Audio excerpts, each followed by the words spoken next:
창세기 2장 24절 한 절 다 같이 읽겠습니다. 이러므로 남자가 부모를 떠나 그의 아내와 합하여 둘이 한 몸을 이룰지로다. 아멘. 눈이 점점 이렇게 좀 침침해지는 것 같아요. 찬송을 1절 부르는지 2절 부르는지 이게 잘 모르겠어. 참. 그래서 이렇게 육체는 다 무너져 가는 겁니다.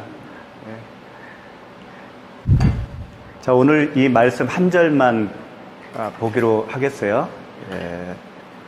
이 말씀은 너무나 우리가 자주 봤던 말씀 중에 하나고, 특히 어느 때가 되면 이런 말씀을 듣게 되죠.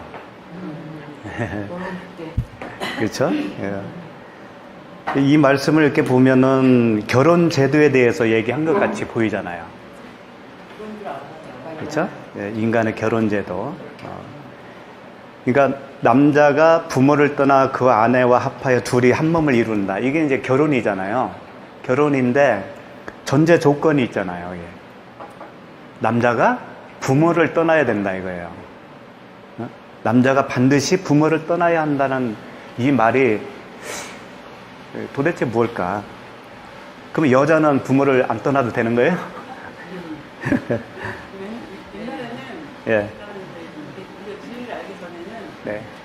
물론 부모 공생사라는 얘기는 아니고 네. 어쨌든 한 개체를 이루니까 어떤 너무 부모한테 이렇게 부모의 이렇게 바운드리에서 벗어나라는 걸로 이해를 했었어요. 그렇죠, 그렇죠. 그 얘기가 아니잖아요. 지금. 예, 예.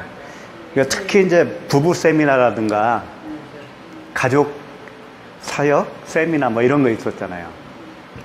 그 전문 사역자들이 하는 말씀이 항상 이제 이런 말씀 가지고 하는데, 부모를 떠나야 된다.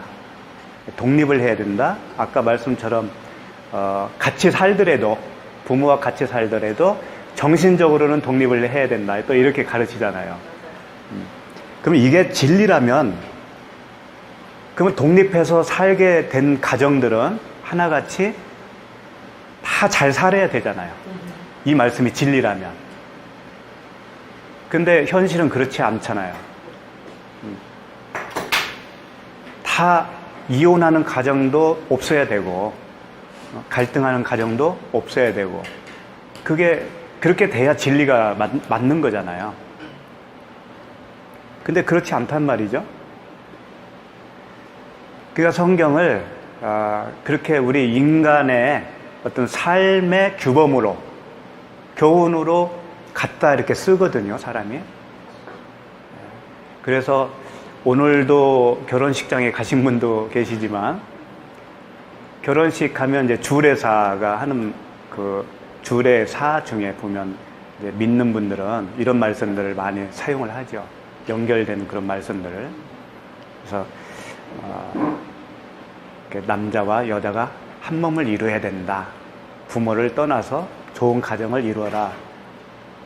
그러면서 하나님이 짝지어준 것을 사람이 나눌 수 없느니라. 막 이런 말씀도 있고. 그래서 이혼하면 안 된다. 막 그러죠. 예.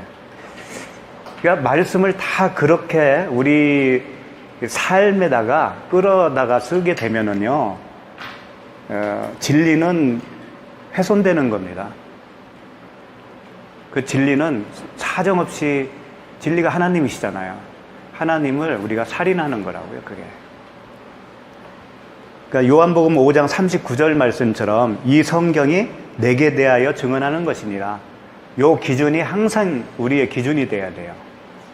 성경 보는 우리들은 항상 그 기준이 돼야 된다고요. 그래서 이제 이 말씀과 똑같은 말씀을 신약에서 이렇게 인용해서 쓰신 분들이 있죠. 우리 주님이 직접 하신 말씀도 있고, 사도 바울이 또 이 말씀을 하셨어요. 에베소서에 가보면. 그 부분을 좀 보면서 오늘 말씀의 그 진의를 좀 이렇게 살펴봤으면 좋겠거든요. 에베소서 5장 31절. 그러므로 사람이 부모를 떠나 그의 아내와 합하여 그 둘이 한 육체가 될지니. 창세기 2장 24절 말씀 똑같잖아요. 또 32절 보시면 이 비밀이 크도다. 나는 그리스도와 교회에 대하여 말하노라. 이제 사도 바울의 말씀을 보면서 이제 그 진리가 드러났어요. 그렇죠? 근데 이 말씀 하기 전에 5장 그 22절부터 아내들이여 하면서 남편에게 복종하기를 주께 하듯 하라, 이 말씀도 하시고, 또 남편들아 아내 사랑하기를 그리스도께서 교회를 사랑하시고 그 교회를 위하여 자신을 주신 같이 하라, 이런 말씀도 하셨고요. 그러니까 이런 말씀들을 볼 때는 정말 아내 사랑, 남편 사랑 이렇게 들릴 수밖에 없었잖아요. 그리고 나서 제일 끝에 가서 이 비밀이 크도다, 나는 그리스도와 교회에 대하여 말하노라, 이렇게 말씀하셨단 말이에요. 그러니까 결국은 사람의 교훈처럼 말씀을 하셨는데 결국 그게 우리 사람의 교훈이 아니라는 것을 밝힌 거거든요. 여기서 보면 이제 비밀이 크다라고 그러잖아요. 비밀이. 이 비밀이라는 게 뭐예요? 미스테리온이라는 말인데, 미스테리라고 거기서 나왔죠. 미스테리온은 미오라고 하는 그 말에서 이렇게 유래됐다고 그래요. 미오가 뭐냐면 입술을 다물다라고 하는 뜻이에요. 그러니까 이 비밀이라고 하는 것은 입술을 다물었다, 말을 안 했다라는 뜻이에요. 그러니까 바울이 지금 이야기를 많이 했는데 진짜 이야기는 내가 안 했어, 이런 얘기가 되는 거죠. 남편들아 하면서 이야기하고 아내들이요 이렇게 쭉 얘기했는데 진짜 얘기는 내가 안 한 거야 지금, 이런 얘기란 말이에요. 말을 안 한 것이 되는 거고, 그 감춰진 것, 뚜껑을 딱 닫아놓은 것이 비밀이잖아요. 그리고 신비스러운 것, 이런 뜻이 있어요. 그 비밀이라는 게, 미스테리온이. 그러면 이 비밀을 열 수 있는 방법은 뭐예요? 비밀을 열어서 봐야 되잖아요. 우리가 스스로 할 수는 없는 거고. 비밀의 반대가 뭘까요? 비밀의 반대. 응? 폭로. 계시죠, 계시. 예, 이제 성경적인 용어로 봤을 때 계시. 비밀은 감춰놓은 거고, 계시는 뚜껑이 열려서 보여준 거니까. 그러면 계시가 되면 비밀을 아는 거잖아요. 그렇죠? 그러면 계시하면 또 거창하게 생각한다고요. 신비스럽고, 오늘날 갑자기 막 특정한 사람만 받는 것 같고, 환상으로 열리고, 사닥다리가 오르락내리락 야곱이 붙은 것처럼, 그런 것도 물론 계시인데, 계시라고 하는 것은 이 말씀을 한번 제가 읽어드릴게요. 갈라디아서 3장 23절 말씀인데, 믿음이 오기 전에 우리는 율법 아래에 매인 바 되고 계시될 믿음의 때까지 갇혔느니라, 이 말씀이 있어요. 믿음이 오기 전까지는 이게 이제 미스테리오죠. 감춰진 거죠. 비밀이죠. 믿음이 오기 전까지는 감춰졌다. 근데 감춰진 사람들은 율법 아래에 매인바되었다라는 거예요. 그러니까 성경 말씀을 보고는 있는데 이걸 율법으로 다 보는 거예요. 그런 사람은 본다고 하죠. 자기가 본다고 하는데 사실은 그게 감춰진 비밀에 속해 있다. 아직은 그들에게는. 언제까지 그렇게 되느냐? 계시될 믿음의 때까지 갇혔다, 그러는 거예요. 그러니까 믿음의 때가 오면 그게 계시가 임한 거예요. 다시 말해서 그 율법으로 보이던 그 말씀이, 율법으로 본다는 건 뭐냐면 이건 해야 할 것, 이건 하지 말아야 될 것, 하나님이 우리에게 명령하는 걸로 본단 말이에요. 그걸 율법이라고 하는 거예요. 하나님은 우리에게 지시하는 거 갑이 되는 거고, 우리는 수행하는 을이 되는 거죠. 이런 상태로 말씀을 보는 게 율법으로 보는 상태. 그게 아직 계시가 임하지 않은 상태, 믿음이 임하지 않은 상태. 그러니까 믿음이 있노라 하고 말은 하죠, 그들도. 그러나 믿는다고 하면서 계속 율법적인 그 생각 속에 그 눈을 그대로 가지고 있다면 그 사람은 그 믿음이 온 게 아니에요. 자기 믿음이에요, 그것은. 그러니까 다시 말해서 계시는 뭐냐면 말씀이 율법으로 이제는 안 보이고 하나님의 자기 열심으로, 우리 열심이 아닙니다. 하나님의 열심으로 우리에게 무언가 해주겠다라고 하는 그 약속으로 보이면 그게 이제 믿음으로 보게 된 거예요. 그게. 그러면 그게 계시가 임한 거란 말이에요. 어? 그러니까 오늘 말씀으로 일단 국한돼서 말하면 남자가 부모를 떠나 여자와 한 몸을 이룰지니라, 이 말씀을 그 문자적으로 그대로 받으면 그게 율법주의자가 되는 거죠. 그것은 비밀을 모르는 상태가 되죠. 이거 보라고, 남자가 부모를 떠나라고 하지 않았느냐, 그러면서 우기잖아요. 이 말씀이 이렇게 써 있는데 왜 그러냐 하면서 우기잖아요. 여기에 무슨 뜻이 있어 하면서. 그게 믿음의 때가 아직 오지 않은 상태란 말이에요. 이걸 몰라요, 사람들은. 거의 다 모른다고, 이걸. 그러니까 계시는 뭐냐면 다른 말로 하면 믿음이에요, 믿음. 그 말씀이 이제 믿음으로 열려지면 그게 계시가 임한 거라고요. 그렇게 되면 이제 율법에서는 떠나게 되는 거죠. 그 떠나기 전까지는 율법 아래 매인 사람들이거든요. 그러면 그 사람들은 어떻게 할 수 있냐면 말을 들어보면 알아요. 그런 분들은. 예를 들면 축복받았다라고 하는 걸 보통은 어떤 경우를 두고 축복받았다고 그래요. 결혼을, 아무개 딸이 결혼을 했는데 시댁이 어떻더라. 시댁이 뭐 재벌집이라든가,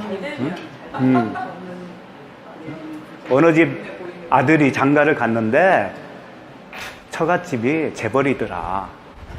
그러면 아주 잘 갔네, 축복받았네. 또는 아무개 딸이 대기업에 취직했다. 또는 뭐 S대에 합격했다. 뭐 이런 걸 보면서 하나님의 복을 받았다고 그러잖아요.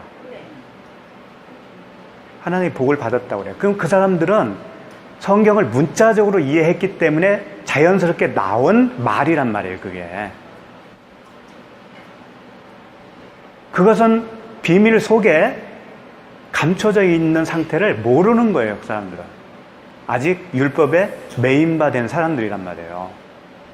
그런 사람은 구원받은 게 아니에요. 구원받을 기회는 남아있을 망정 아직은 아니란 말이죠. 그러니까 말을 들어보면 알겠죠? 무엇을 가지고 축복이라고 하나? 무엇을 가지고 하나님의 은혜라고 하는지 그걸 보면 안다고요. 그 오늘 본문을 다시 한번 보십시다. 창세기. 이제 여기 보면 이러므로라고 돼 있죠? 이러므로가 이제 알캔이라고 하는 단어로 이렇게 돼 있어요. 근데 알은 뭐냐면 무엇뭐 위라는 뜻이고 캔은 같다, 그대로다 이런 뜻이에요. 그러니까 이러므로라고 표현보다는 위와 같다라고 하는 표현이 더 정확해요. 지금 위에서 말해왔잖아요. 지금 말해왔는데 24절 말씀이 23절까지의 말씀과 같다 그런 뜻이라고요. 그러니까 이러므로를 보다는 이와 같이라고 하는 게 더 좋겠죠. 이와 같이, 위와 같이. 네, 지금까지 말한 것과 같이 하면서 남자가 부모를 떠나 그의 아내와 합하여 둘이 한 몸을 이룰지니라. 그러니까 결국은 바로 23절까지 하신 말씀과 이 말씀이 정확하게 일치되는 말이라는 말이에요. 다만 표현만 다르게 했을 뿐이라는 것이죠. 그래서 이제 그 지금까지 했던 그 위에 있는 말씀과 대조해보면 더 정확하게 이 말씀이 무슨 말씀인지 알 수 있는 거예요. 이 말씀만 딱 떼어내서 이 말씀 한 절만 보면은요, 오해하기가 쉽거든요. 그래서 결혼 제도에 관한 이야기쯤으로만 이해하게 되는 거예요. 일단 이름으로 남자가 할 때 이 남자는 이제 이씨라고 그랬어요. 이씨야. 여자는 이씨야. 이씨는 부부 관계에서 남편이라는 뜻이에요. 그리고 자칼, 네케바. 자칼은 씨가 있는 수컷을 얘기하는 거죠. 그러니까는 수컷이냐 암컷이냐를 구분할 때 쓰는 게 자칼, 네케바라면 부부 관계에서 남편은 이씨, 여자는 이샤 이렇게 부르는 거예요. 그래서 이씨가 남자가 위에서 우리가 다 살펴봤기 때문에 이 남자는 누구를 모형을 하고 있다고요? 그렇지, 예수 그리스도.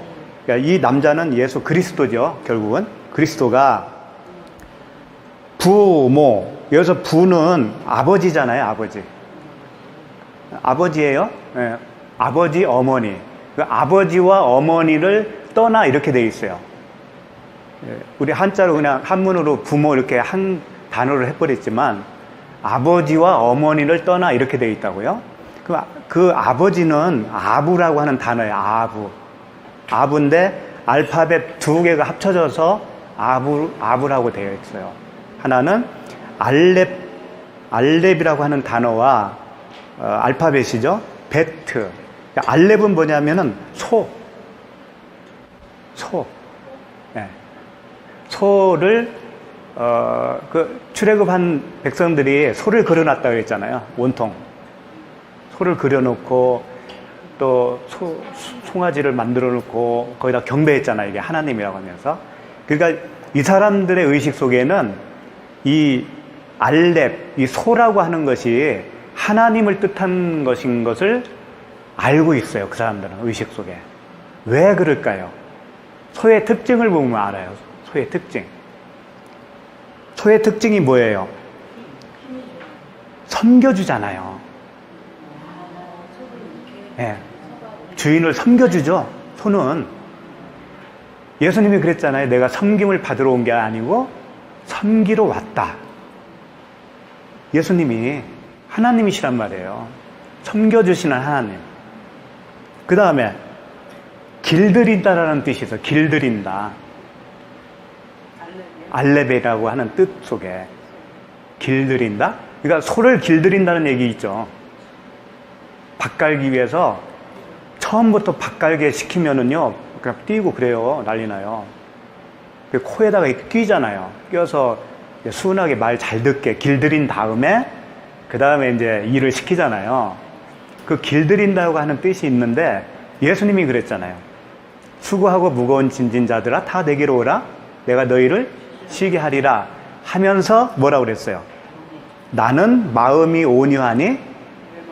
온유하고 겸손하니 나의 멍에를 메고 내게 배우라. 그리하면 너희 마음이 쉼을 얻으리니. 그러니까 예수님이 소고 멍에를 같이 해서 나와 같이 그 밭을 갈아보자. 배우는 거예요. 그러니까 멍에를 같이 맨다는 뜻은 뭐냐면 어미소에다가 그 새끼 소를 같이 나란히 가게 할 때 멍에를 같이 매는 거란 말이에요. 이탈하지 못하도록. 그래서 어미가 가는 대로 새끼가 따라가면서 밭 갈 때는 이렇게 가는구나. 그거 배우는 거란 말이에요. 그러니까 소는 하나님이시고 예수 그리스도를 상징하고 있어요. 그래서 그 멍에를 같이 매어서 나에게 배우면 그러면 쉼을 얻을 거야. 예수님이 그렇게 말씀하신 거예요. 그러니까 아버지는 그 소라고 상징되어지는 예수 그리스도를 하나님을 모형하고 있는 단어예요. 그 다음에 베트는 뭐냐면 성전이란 뜻이에요. 집인데 성전. 그러니까 이 하나님 그 아버지, 지금 여기 이제 부모할 때 아버지는 성전이면서 하나님이시라는 거예요. 성전이신 하나님. 예수님이 그랬잖아요. 내가 성전. 3일 만에 세울 그 성전, 자기 육체를 가리켜 한 말이라 그랬잖아요. 그러니까 그 하나님은 성전이시라는 거예요. 아버지 할 때는 성전이라는 개념으로 이해하시면 좋아요. 성전 이해 잘 기억하시고, 그 다음에 어머니는 M이라고 하는 단어예요. M인데 알렙과 맴이라고 하는 단어 알파벳이 합쳐졌어요. 알렙은 아까 말씀드렸죠. 소라고, 하나님이시라고. 또 하나가 이제 맴이라고 하는데, 맴은 뭐냐면 물이라는 뜻이에요. 그럼 물 하면 벌써 알겠죠, 뭔지? 진리 또는 말씀. 이 문자적인 말씀이 아니고 내마, 생명을 살릴 수 있는 말씀, 하나님의 아버지의 말씀, 아들의 음성, 그 말씀이죠. 그러니까 이것은 말씀 곧 진리를 뜻하는 거예요. 아버지는 성전이시라면 어머니는 진리, 말씀. 우리가 전에 살펴본 적이 있는데, 갈라디아서 4장 25절인데 제가 읽어드릴게요. 이 하갈은 아라비아에 있는 신의 산으로서 지금 있는 예루살렘과 같은 곳이니 그가 그 자녀들과 더불어 종로를 타고 오직 위에 있는 예루살렘은 자유자니 곧 우리 어머니라. 이제 하갈과 사라, 하갈은 신의 산의 그 모세의 율법을 설명을 했다면 사라는 하늘에 있는 예루살렘, 그건 뭐냐면 성령의, 생명의 성령의 법을 얘기하는 거예요. 하갈은 율법을 말한다면 사라는 생명의 성령의 법을 말하는 거예요. 그러니까 성령의 법을 통해서 태어난 아들은 자유하는 아들이고, 율법을 통해서 태어난 아들은 종의 자식이다. 종의 자식은 아버지 집에 들어갈 수가 없잖아요. 그랬을 때 그 자유하는 자, 자유케 하는 자, 위에 있는 예루살렘, 그가 성령의 법인데 어머니라고 표현했어요. 우리 어머니라 그랬잖아요. 그러니까 이 어머니가 바로 말씀이라는 뜻이에요. 아셨죠? 그러니까 부모를 떠나, 남자가 부모를 떠나라고 했을 때는 성전과 말씀을 떠나, 그런 뜻이 되겠죠. 근데 좀 이상하지 않아요? 어떻게 성전과 말씀을 두고 어떻게 떠나냐 이거예요. 인간의 모습으로는 가능하죠. 부모를 두고 떠나는 거니까. 그런데요, 이 떠난다고 하는 의미는 사람으로 보면 부모를 남겨두고 떠나는 것이 되겠지만, 이 말씀의 이면적인 말씀은 그 남자, 그리스도가 성전과, 그러니까 아버지죠? 아버지와 어머니, 말씀을 떠나는 게 아니고 말씀이 되는 거예요. 그러니까 성전과 말씀이 되어서 가는 거, 이게 떠나는 거라고요. 단어는 그대로 맞아요. 예, 떠나라고 하는 말이 맞는데, 이걸 굉장히 저도 고심을 많이 했어요. 한 주간 내내 그걸 질문을 했거든요. 그랬더니 어느 순간에 어떤 말을 주냐면, 떠나는 것이 뭔지 아니? 네가 그것이 되는 거야 라고 하는 걸 알려주셨어요. 그러니까 부모를 떠나면 뭐가 돼요? 떠나서 결혼하면 뭐가 돼요? 자기도 부모가 되잖아요. 그러니까 부모가 되는 것이 떠나는 거야. 부모가 되는 것이 부모를 떠나는 것이 되는 거예요. 똑같죠. 네. 결혼을 하면 아들을 낳게 되니까. 결혼하면 반드시 낳으니까. 사람은 안 낳을 수도 있지만 예수님과 우리와 사이에는 반드시 그게 이루어지잖아요. 새 생명이 탄생하잖아요. 그러니까 부모가 되지. 그러면 예를 들어 우리가 다른 사람에게 말씀을 전하잖아요. 복음을 전하면 말씀과 성전이 그에게 들어가는 거죠. 그럼 그가 받아들이게 되면 자기도 아들이 되는 거예요. 아들이 되고 아들이 되어서 또 부모가 되어 다른 사람에게 전할 수가 있는 것이죠. 그러니까 부모가 안 되면 생명을 탄생할 수가 없잖아요. 그렇죠? 그러니까 예수님이 이런 말씀하셨잖아요. 나를 본 자는 아버지를 보았느니라. 그러니까 부모를 정말 남겨놓고 떠났다고 하면 그런 말씀을 할 수가 없잖아요. 네? 우리 아버지는 하늘에 계시고 나는 지금 땅에 있다 이렇게 표현해야지. 나를 본 자는 아버지를 보았다 그러면서 또 이런 말씀도 하셨잖아요. 아버지가 내 안에, 내가 아버지 안에, 이런 말씀도 하셨단 말이에요. 그러니까 한시도 예수 그리스도께서는 하나님과 단절되지 않았단 말이에요. 떠난 게 아니란 말이에요.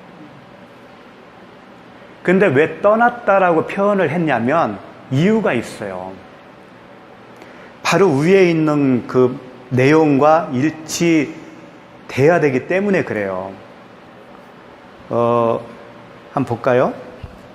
23절일 거예요. 아니, 21절. 21절에 보시면 한번 읽어 주시죠.